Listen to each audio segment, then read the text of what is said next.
Thank you, Val, for bringing me out here again. You must be real gluttons for punishment, having me come 2 years in a row.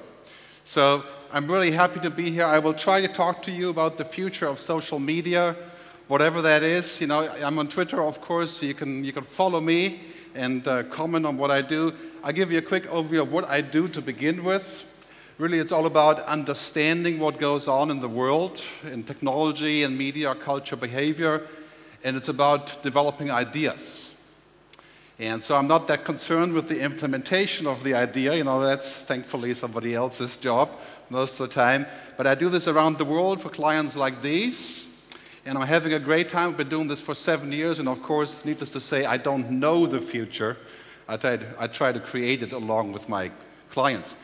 You can download this PDF sometime this afternoon on this website. And of course, if you follow me on Twitter, you would know.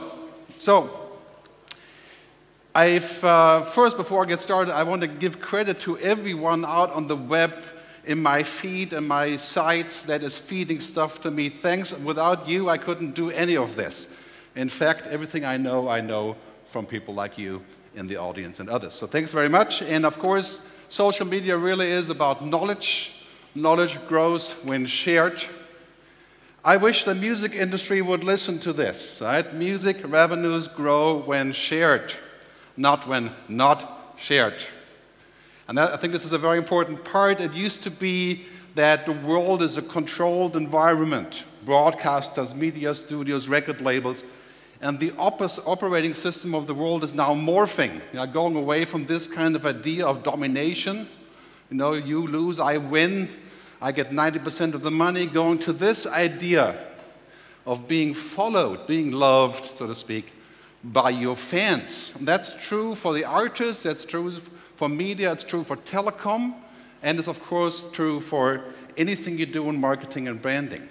So this kind of old idea of a brand or somebody being the unique broadcaster, sending stuff around the world and everybody listens. You know, that is being turned upside down, of course, a huge shift for broadcasters. That's not really social in the sense of, you can call in, you can send an email or send a fax, but that's pretty much it. All right, now we're having this phenomenon to where the world is connecting and where this thing is flipped upside down.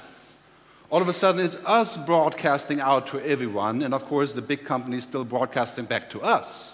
And on top of that, we have this now, where we are essentially also connecting while we're broadcasting. And that, by my definition, by my book, that is social. Not socialist, but social.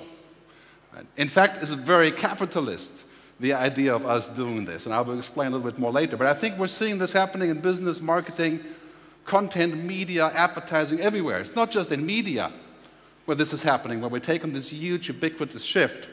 This kind of sign-up form is not really social. And it's basically a simple form. This form, where you connect with what you already have on Facebook to a website, that is social. Right? That's a different way of connecting and a different way of actually doing this.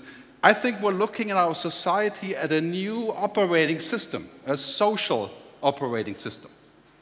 Right? Not an ego system, as I call it, but an ecosystem. And that change you're seeing everywhere in media and advertising and, of course, in culture and economics. So here's one realization. Meet the new broadcasters. Facebook is the next BBC. Facebook has 300 million users. They don't have a license for music, film, or television, but they will. And when they start broadcasting content with one swoop, they'll be bigger than the BBC, broadcasting us and content. They're in fact becoming a peercaster, right? Us broadcasting to each other. Same goes for Twitter and other sites like this. Clicker's a little bit slow here. So on the web, what's happening on the web on the global scale? You know, the web is not really about all this stuff: data, information, content, money, commerce. All that stuff is in the web. Really, what the web is all about, as we said, years ago, of course. It's really about a very simple thing, which is about conversation. That sounds stupid. Of course it's about conversation, right? But this is really what it comes down to. That's why things like Codec or Dell or IdeaStorm, those are important because of conversation, and all the other stuff pales when you look at conversation. So if we look at this, basically what's happening because of this conversation, all of a sudden we're meeting people that we've never thought even existed. Right? We meet people, we're trusting strangers more than we trust the CEO of companies. Because that stranger, for some reason, got into our network. Right? We're entertaining these ideas that used to be like the walled gardens, where it was all controlled in terms of media content, telecoms, education, and so on and so on. All that stuff was walled. It was all contained in DVDs and mobile services, and that is changing to be an open system. And I tell you, of course, this is a painful shift. Because when you use to control everything that happens, especially in the content industry, all of a sudden you have to actually let people in, right, and actually give them some authority. That is pretty hairy. Ultimately, these trends are happening all over the web. BMW is crowdsourcing electronics for the new car through the web. Firefox has 25% market share, open source. Adobe and even Microsoft pretending or maybe actually shifting to be open. Who knows? We'll watch. But anyway, open is a real challenge. And I'm saying this because all social media by default has to be open. It's a real challenge because our brains are wired to be in control. I like to be in control of my presentation. Not you, but me is controlling the next slides and what you're going to see. Right? I like to control what I eat and so on and so on. We like control, so it's actually pretty hard because open can mean out of control. Chaos, MySpace, right? The embodiment of chaos on the web was MySpace at one point. Openness creates risk. It may feel really unsafe. But Amsterdam is a great place to say this. Right? Openness is the only way forward. Because we're basically out of control. The option of control doesn't exist. I can't actually control the flow of media on the web. I can try all kinds of things, but the illusion of control by disconnecting people or rights management or whatever is a total illusion. Right? I have to make work with control, and basically comes down to this: the degree of openness and your revenue growth rate will be directly related. So if you run a company, think about this: the more open you can be, the more money you'll make, which sounds ludicrous. Right? It used to be the other way around.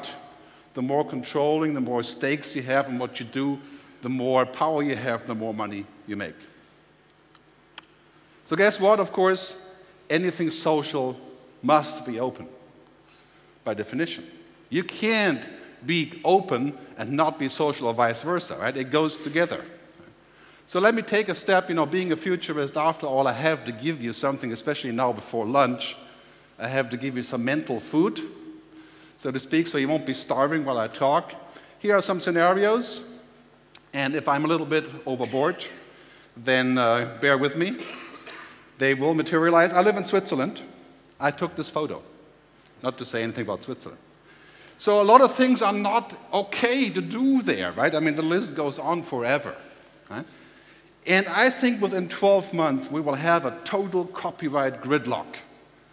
The record labels explain about the internet, and then the next thing we have is the guys with the PDFs and the software and the photos and iStock Photo and Get the Images, all complaining about illegal use of their content. Murdoch saying you can't cut and paste anymore, you have to ask them for permission. So this is a situation. Right? Basically, it's all forbidden, but nobody gives a, you fill in the blank. Right? So all the cool stuff with music on the web is illegal. That's a fact. All the successes of music, YouTube, MySpace, Last.fm, were not legal when they got started. Right? So basically what's happening is this situation: the French Prime Minister Sarkozy says, and I have to bend down to read this actually, all the way down there. He says, I am defending the future of our culture when he defends copyright. The idea of disconnecting people, because that's the future. I have to say to him, well, unfortunately, that's only part of the story. The future of creation is sharing. It's not copying, and it's not rights, it's sharing.